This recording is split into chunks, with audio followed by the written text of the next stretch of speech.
नमस्कार, रिपब्लिक भारत देख रहे हैं आप। मैं हूं आपके साथ सुजाता। सुमित सोलोनी भी मेरे साथ मौजूद है। लेकिन बड़ी खबर आपको बता दे, एक जनसभा के दौरान गृह मंत्री अमित शाह ने कांग्रेस पर बड़ा हमला बोला और लोगों को एक तरह से चेतावनी देते हुए कहा कि कांग्रेस का मैनिफेस्टो देख लो और अंदाजा लगा लो कि जब वो आएंगे तो क्या होगा, मंदिरों का पैसा कहां चला जाएगा।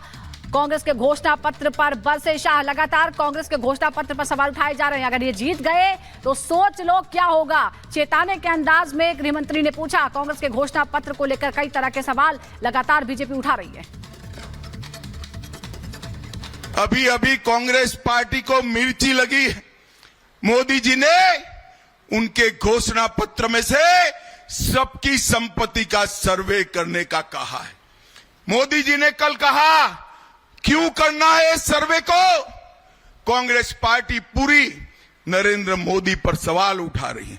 मैं आज कांग्रेस पार्टी को पूछना चाहता हूं, आपके घोषणा पत्र में सर्वे की बात है या नहीं है। राहुल बाबा देश के नाम में स्पष्ट करे।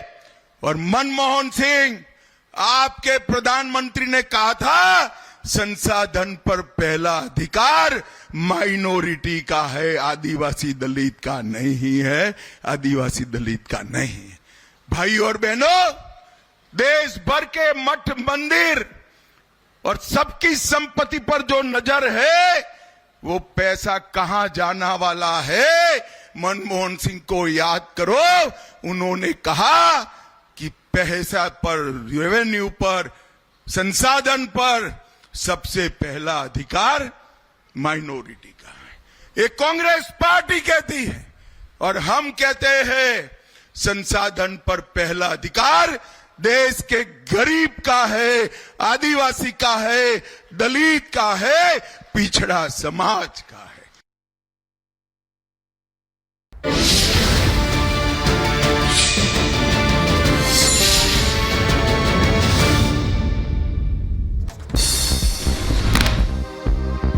चलिए रुक करेंगे 5 मिनट में 25 अहम खबरों का। दिल्ली कांग्रेस दफ्तर पर उदित राज के खिलाफ विरोध प्रदर्शन, जमकर की नारेबाजी, कहा बाहरी उम्मीदवार नहीं चलेगा। कांग्रेस ने उत्तर पश्चिमी दिल्ली से उदित राज को बनाया उम्मीदवार। योगी सरकार में मंत्री डॉक्टर संजय निषाद पर हमला, नाक पर चोट लगी, पट्टी कराकर धरने पर बैठे समाजवादी पार्टी के लोगों पर हमले का आरोप। योगी सरकार में मंत्री डॉक्टर संजय निषाद पर हमला, हमले का वीडियो आया सामने।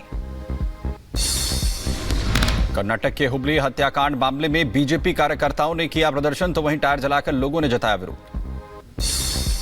कर्नाटक के धारवाड़ में हुबली हत्याकांड के विरोध में अंजुमन-ए-इस्लाम के कार्यकर्ताओं का प्रदर्शन, बैनर पोस्टर के साथ दिखे लोग, बच्चों ने भी प्रदर्शन में हिस्सा लिया।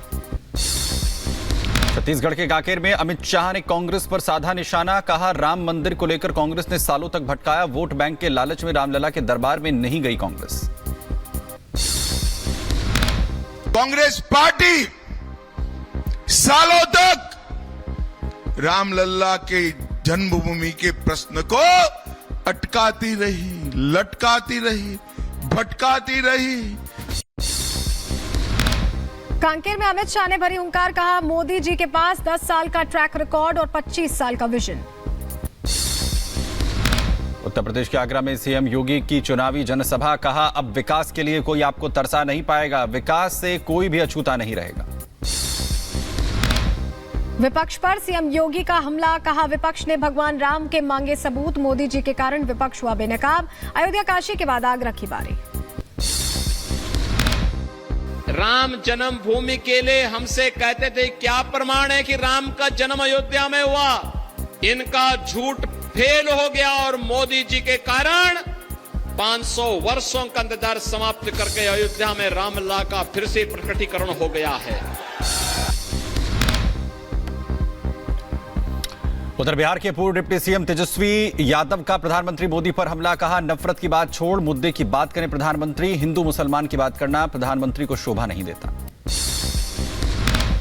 रक्षा मंत्री राजनाथ सिंह ने कहा सियाचिन में चला ऑपरेशन मेघदूत की सफलता हम सभी भारतीयों के लिए गौरव की बात है, हमारी सेनाओं ने जो बहादुरी दिखाई है उस पर हमें नाज है। ऑपरेशन मेघदूत की सफलता हम सभी भारतीयों के लिए, मैं मानता हूं कि एक गौरव का यह विषय है। हमारी सेनाओं ने जो बहादुरी दिखाई है उस पर समस्त भारतवासियों को नाज है। राजस्थान के पूर्व सीएम अशोक गहलोत का बीजेपी पर हमला, कहा पीएम मोदी और अमित शाह घबरा गए और इसलिए बार बार कर रहे हैं राजस्थान का दौरा। राजस्थान में कांग्रेस एक तरफा जीतेगी। केजरीवाल पर जनहित याचिका को दिल्ली हाईकोर्ट ने किया खारिज। याचिकाकर्ता पर 75,000 का जुर्माना लगाया। केजरीवाल की अंतरिम जमानत की याचिका थी। उधर आतिशी ने ईडी पर लगाया आरोप, कहा बीजेपी का ईडी प्रशासन कोर्ट को कर रहा है गुमराह करने का काम, तो वहीं केजरीवाल के खिलाफ की जा रही है साजिश। दिल्ली के मिर्जापुर में कूड़े के पहाड़ में लगी भीषण आग से पूरे इलाके में फैला धुआं। आग बुझाने की कोशिशें में अभी भी दमकल विभाग के कर्मचारी लगे हुए हैं। दिल्ली के गाजीपुर में कूड़े के पहाड़ में लगी भीषण आग पर दमकल विभाग का बयान, गैस की वजह से लगी कूड़े के पहाड़ में आग, तो किसी के हताहत होने की खबर नहीं। कूड़े के पहाड़ में लगी आग पर दिल्ली की मेयर शैली ओबरॉय का दावा, कहा आज ही बुझा दी जाएगी लैंडफिल साइट की आग। उत्तर प्रदेश के मथुरा में बीएसपी प्रत्याशी ने उड़ाई आचार संहिता की धज्जियां। सुरेश सिंह का वोटर्स को लुभाने के लिए खाने के पैकेट बंटवाने का आरोप। यूपी के रायबरेली में संदिग्ध परिस्थितियों में बुजुर्ग महिला का शव मिलने से हड़कंप मच गया। शव को कब्जे में लेकर पोस्टमार्टम के लिए भेजा गया। मामले की जांच में जुटी पुलिस। वहीं कर्नाटक के बेलगावी में जबरन धर्म परिवर्तन का दबाव बनाने के आरोप में पुलिस ने 7 लोगों को किया गिरफ्तार, तो वहीं आरोपियों पर पीड़िता को ब्लैकमेल करने का भी आरोप। यूपी के अंबेडकर नगर में दुष्कर्म के आरोप में पुलिस ने शख्स को गिरफ्तार कर लिया है। इरफान खान नाम के शख्स पर नाबालिग लड़की को धमकी देकर दुष्कर्म करने का आरोप है। मामले की जांच में जुटी पुलिस।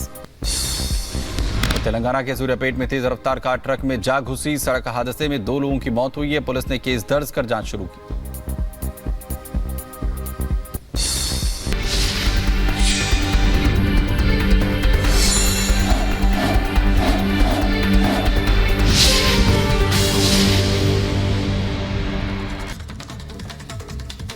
और चलिए आगे बढ़ेंगे, बात हैदराबाद की करते हैं, जहां बीजेपी उम्मीदवार माधवी लता के काल्पनिक तीर छोड़ने पर अब एफआईआर हो गई है, जिस पर माधवी लता ने ओवैसी पर हमला बोलते हुए जल्द ही उनके छिपे हुए सच को लोगों के सामने आने की बात कही। रिपोर्ट आपको दिखाते हैं।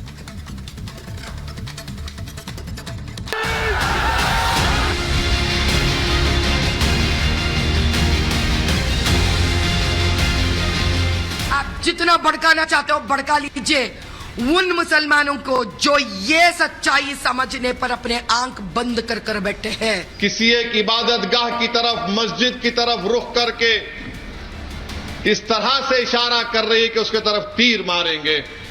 ये जो बंदा मेरे ऊपर एफआईआर किया है, मुझे पता है ये भी इनका एक कीत तोता है। हैदराबाद से बीजेपी कैंडिडेट माधवी लता ने काल्पनिक तीर क्या छोड़ा, पूरी ओवैसी ब्रिगेड एक्टिव मोड में आ गई। माधवी लता के खिलाफ बेगमगंज बाजार पुलिस थाने में एफआईआर दर्ज कराई गई। खुद पर हुई एफआईआर के बाद बीजेपी की फायर ब्रांड बन चुकी माधवी लता ने कटाक्ष किया। माधवी लता का कहना है कि रामनवमी के त्योहार का माहौल था, ऐसे में तीर छोड़ना प्रतीकात्मक था। आगे ये लोग पटाखे चलाने पर भी एफआईआर कर देंगे। ये लोग मोबाइल के जरिए मामले को किसी और की दिशा में घुमा रखे हैं। हमने उस दिन एक त्योहार के महोत्सव के जैसा वहां पे जैसे दिवाली पे पटाखे जलाते हैं, हमने रामबाण चलाई है। अभी कोई पटाखे जलाते हैं तो आप बोलेंगे कि आप पटाखे इसलिए जला रहे हो क्योंकि मस्जिद को आप कुछ करना चाहते हो। इसी प्रकार से ये तीर का भी एक नया अंदाज से एक कमेंट हमारे ऊपर, एक गलत बात हमारे पे दर्ज किया गया है। हालांकि उस मोबाइल